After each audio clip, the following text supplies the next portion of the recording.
año litúrgico de Don Próspero Gueranger, domingo in albis, primero después de Pascua.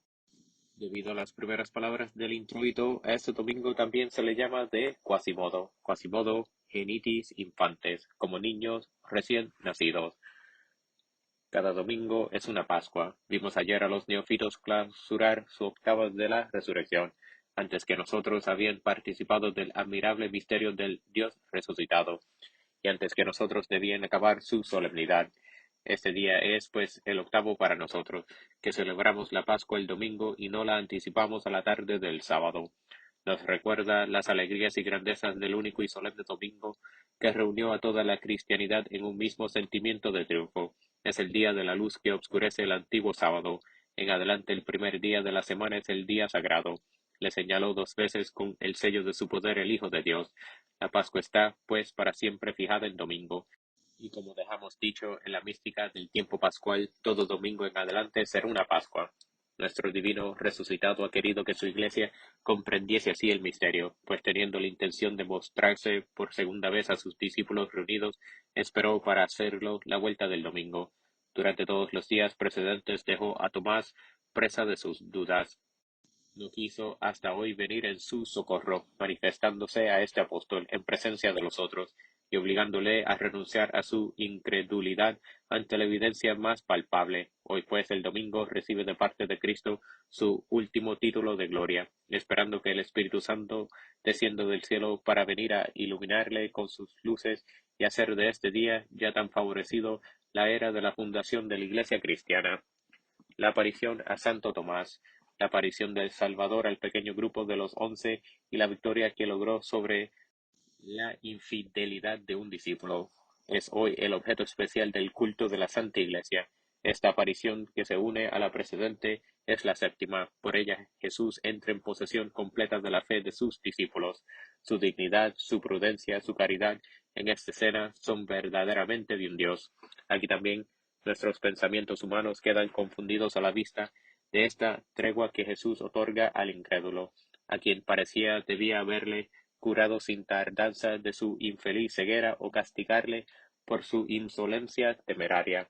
Pero Jesús es el bondad y sabiduría infinita. En su sabiduría proporciona por esta lenta comprobación del hecho de su resurrección un nuevo argumento en favor de la realidad de este hecho.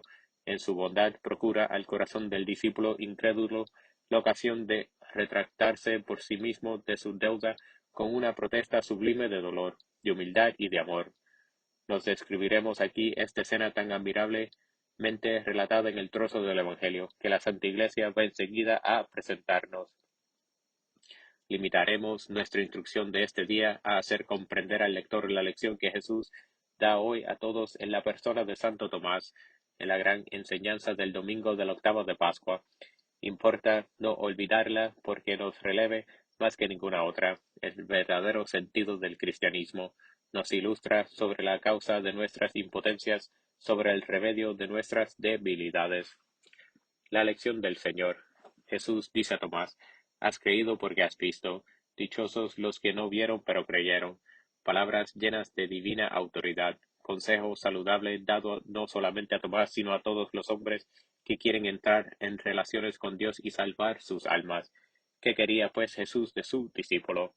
¿No acababa de oírle confesar la fe de la cual estaba ya penetrado? Tomás, por otra parte, era tan culpable por haber deseado la experiencia personal antes de dar su adhesión al más asombroso de los prodigios. Estaba obligado a creer las afirmaciones de Pedro y de los otros, hasta el punto de tener que, por no darlas asentimiento, faltaba a su maestro. No daba prueba de prudencia absteniéndose de asentir hasta que otros argumentos le hubiesen revelado a él mismo la realidad del hecho. Sí, Tomás era hombre prudente, que no se fiaba demasiado. Podía servir de modelo a muchos cristianos que juzgan y razonan con él en las cosas de la fe, y con todo eso, cuán abrumadora, aunque llena de dulzura, es la represión de Jesús. Se dignó prestarse con condescendencia inexplicable a que se verificase lo que Tomás había osado pedir, ahora que el discípulo se encuentra ante el Maestro resucitado, y que grita con la emoción más sincera: «Oh, tú eres mi Señor y mi Dios». Jesús no le perdona la lección que había merecido. Era preciso castigar aquello sabía, aquella incredulidad, y el castigo consistirá en decirle, creíste Tomás porque viste. La humildad y la fe. Pero ¿está obligado Tomás a creer antes de haber visto? ¿Y quién puede dudarlo? No solamente Tomás, sino todos los apóstoles estaban obligados a creer en la resurrección de su Maestro, aun antes de que se hubiera mostrado a ellos. ¿No habían vivido ellos 3 años en su compañía? ¿No le habían visto confirmar con numerosos prodigios su título de Mesías y de Hijo de Dios? ¿No les había anunciado su resurrección para el tercer día después de su muerte?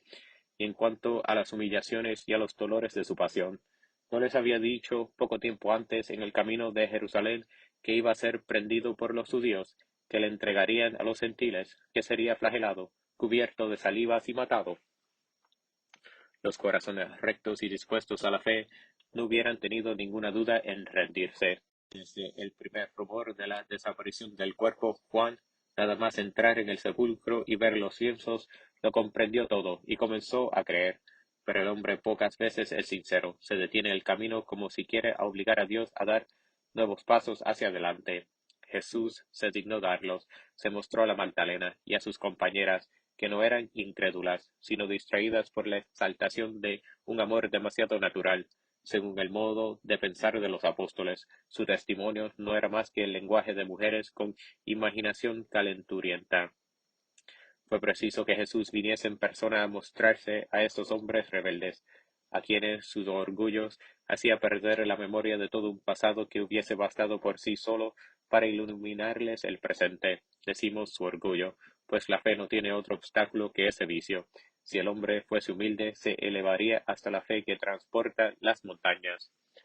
Ahora bien, Tomás ha oído a la Magdalena y ha despreciado su testimonio, ha oído a Pedro y no ha hecho caso de su autoridad, ha oído a sus otros hermanos y a los discípulos de Maús, y nada de todo eso le ha apartado de su parecer personal.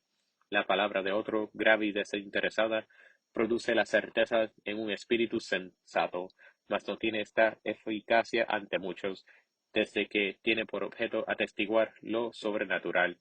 Es una profunda llaga de nuestra naturaleza herida por el pecado. Muy frecuentemente quisiéramos, como Tomás, tener la experiencia nosotros mismos, y eso basta para privarnos de la plenitud de la luz. Nos consolamos como Tomás porque somos siempre del número de los discípulos, pues este apóstol no había roto con sus hermanos, solo que no gozaba de la misma felicidad que ellos. Esa felicidad de la que era testigo no despertaba en él más que la idea de debilidad, y gustaba en cierto grado de no compartirla. La fe tibia. Es aún en nuestros días el cristiano infectado de racionalismo. Cree porque su razón le pone como en la necesidad de creer, con la inteligencia y no con el corazón, es como cree. Su fe es una conclusión científica y no una aspiración hacia Dios y hacia la verdad sobrenatural.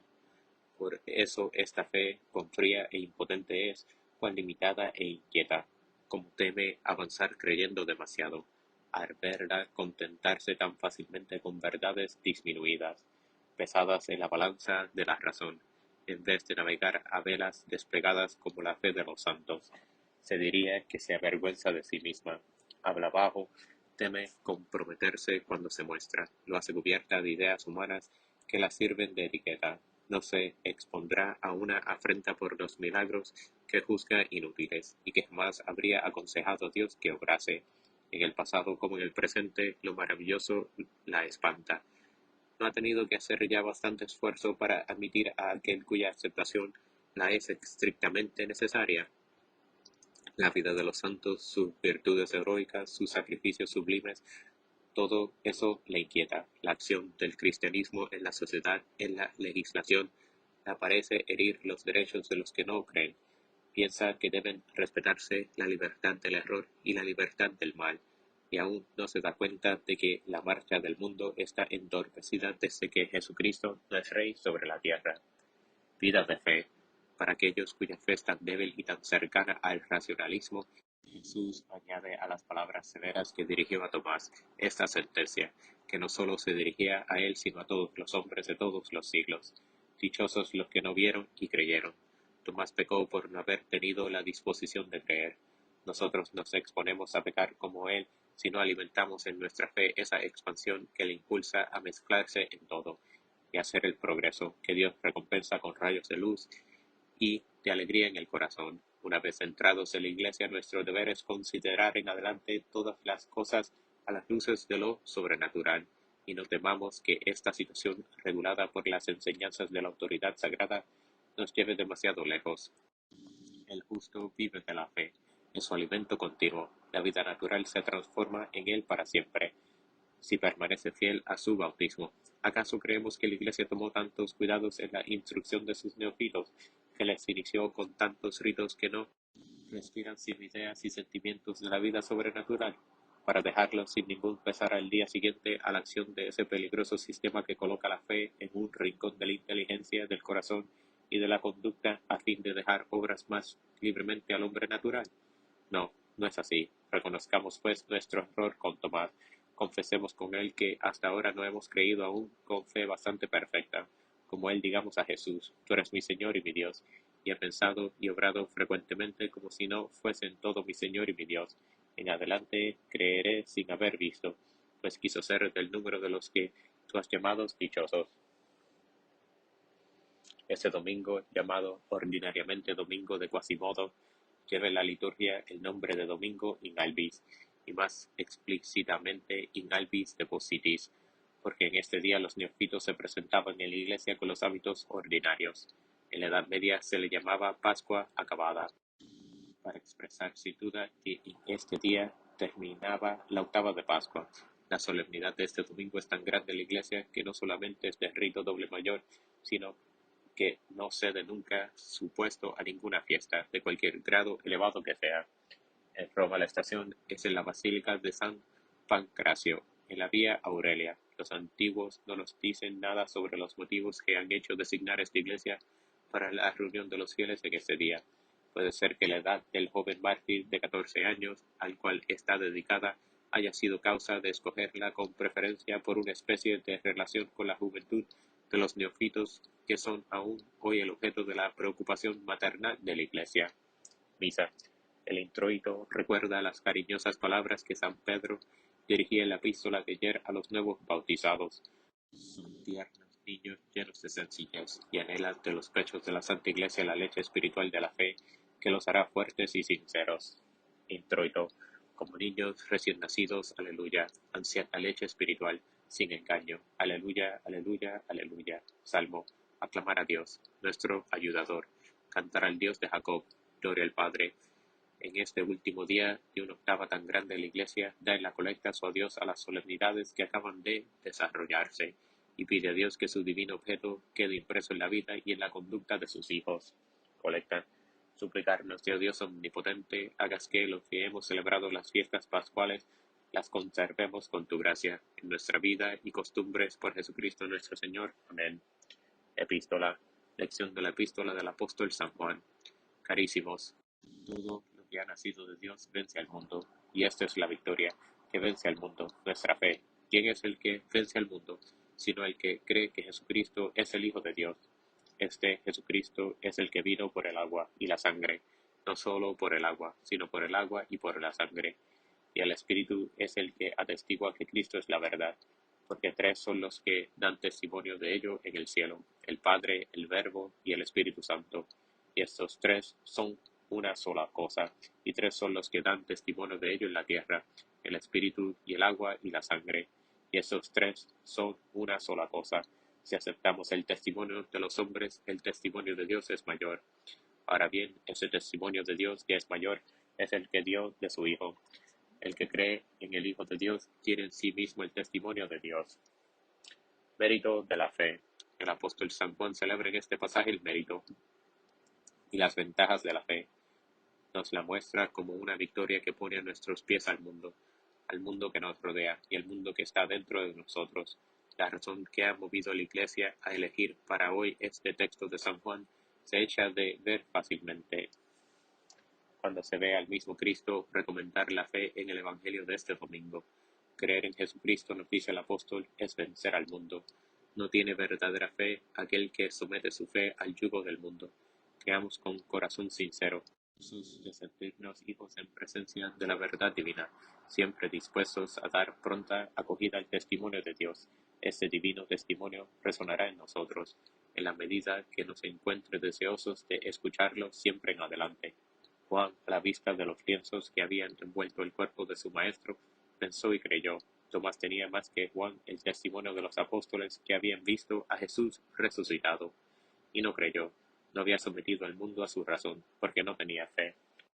Los dos versículos aleluyáticos están formados por trozos del Santo Evangelio, que se relacionan con la resurrección. El segundo describe la escena que tuvo lugar tal día como hoy en el cenáculo. Aleluya, aleluya, aleluya. El día de mi resurrección, dice el Señor, os precederé en Galilea. Aleluya. Después de 8 días, cerradas las puertas, se presentó Jesús en medio de sus discípulos y dijo, paz a vosotros. Aleluya. Evangelio. Continuación del Santo Evangelio según San Juan. En aquel tiempo, siendo ya tarde aquel día, el primero de la semana, y estando cerradas las puertas de donde estaban reunidos los discípulos por miedo de los judíos, llegó Jesús, y se presentó en medio y díjoles, paz a vosotros. Y habiendo dicho esto, les mostró las manos y el costado, y los discípulos se alegraron al ver al Señor. Entonces les dijo otra vez, paz a vosotros. Como me envió a mí el Padre, así os yo envío a vosotros. Y habiendo dicho esto, sopló sobre ellos, y les dijo, recibid del Espíritu Santo, a quienes les perdonaréis los pecados, perdonados les serán, y a los que se los retuviereis, retenidos les serán. Pero Tomás, uno de los 12, llamado Didimo, no estaba con ellos cuando vino Jesús. Dijéronle, pues, los otros discípulos, hemos visto al Señor. Pero él les dijo, si no viere en sus manos el agujero de los clavos, y metiere mi dedo en el sitio de los clavos, y metiere mi mano en su costado, no creeré. Y después de 8 días estaban otra vez dentro sus discípulos, y Tomás con ellos. Vino Jesús, las puertas cerradas, y se presentó en medio, y dijo, paz a vosotros. Después dijo a Tomás, mete tu dedo aquí, y ve mis manos, y trae tu mano, y métala en mi costado, y no seas incrédulo, sino fiel. Respondió Tomás, y díjole, Señor mío y Dios mío. Díjole Jesús, porque me has visto, Tomás, has creído. Bienaventurados los que no han visto y han creído. E hizo Jesús ante sus discípulos otros muchos milagros más, que no se han escrito en este libro. Mas esto ha sido escrito para que creáis que Jesús es el Cristo, el Hijo de Dios, y para que, creyéndolo, tengáis vida en su nombre. El testimonio de Santo Tomás. Hemos insistido lo suficiente sobre la incredulidad de Santo Tomás, y es hora ya de glorificar la fe de este apóstol.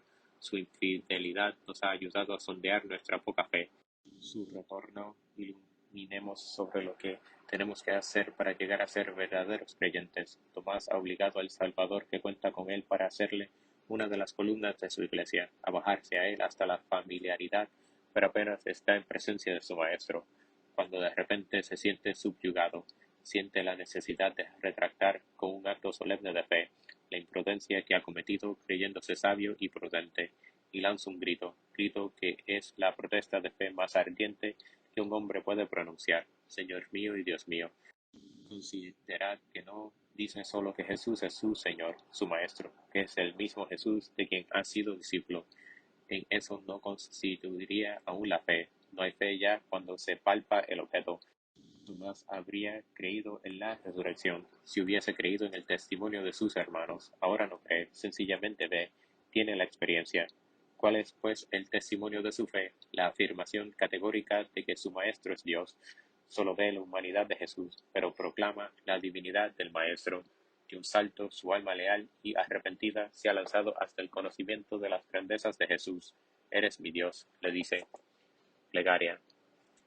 O Tomás, primero incrédulo, la Santa Iglesia reverencia tu fe y la propone por modelo a sus hijos en el día de tu fiesta. La confesión que has hecho hoy se parece a la que hizo Pedro cuando dijo a Jesús: Tú eres el Cristo, Hijo de Dios vivo. Por esta profesión que ni la carne ni la sangre habían inspirado, Pedro mereció ser escogido para fundamento de la Iglesia. La tuya ha hecho más que reparar tu falta, te hizo por un momento superior a tus hermanos, gozosos de ver a su Maestro, pero sobre los que la gloria visible de su humanidad había hecho hasta entonces más impresión que el carácter invisible de su divinidad. El ofertorio está formado por un trozo histórico del Evangelio sobre la resurrección del Salvador. Ofertorio. El ángel del Señor bajó del cielo y dijo a las mujeres: El que buscáis ha resucitado, según lo dijo.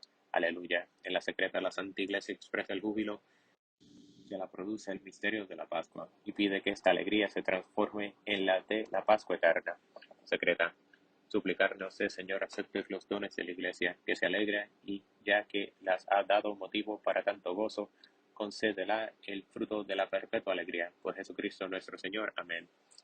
Al distribuir a los neófitos y al resto del pueblo fiel el alimento divino, la Iglesia recuerda en la antífona de la comunión las palabras del Señor a Tomás. Jesús, en la Santa Eucaristía, se revela a nosotros de una manera más íntima aún que a su apóstol. Mas para aprovecharnos de la condescendencia de un Maestro tan bueno, necesitamos tener la fe viva y valerosa que Él recomendó.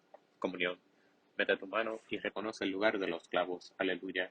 Y no seas más incrédulo, sino fiel. Aleluya, aleluya. La Iglesia concluye las plegarias del sacrificio pidiendo que el divino misterio instituido para sostener nuestra debilidad sea en el presente y en el futuro el medio eficaz de nuestra perseverancia. Poscomunión. Suplicarnos, Señor Dios nuestro, hagas que estos sacrosantos misterios que nos has dado para alcanzar nuestra reparación sean nuestro remedio en el presente y en el futuro. Por Jesucristo nuestro Señor. Amén.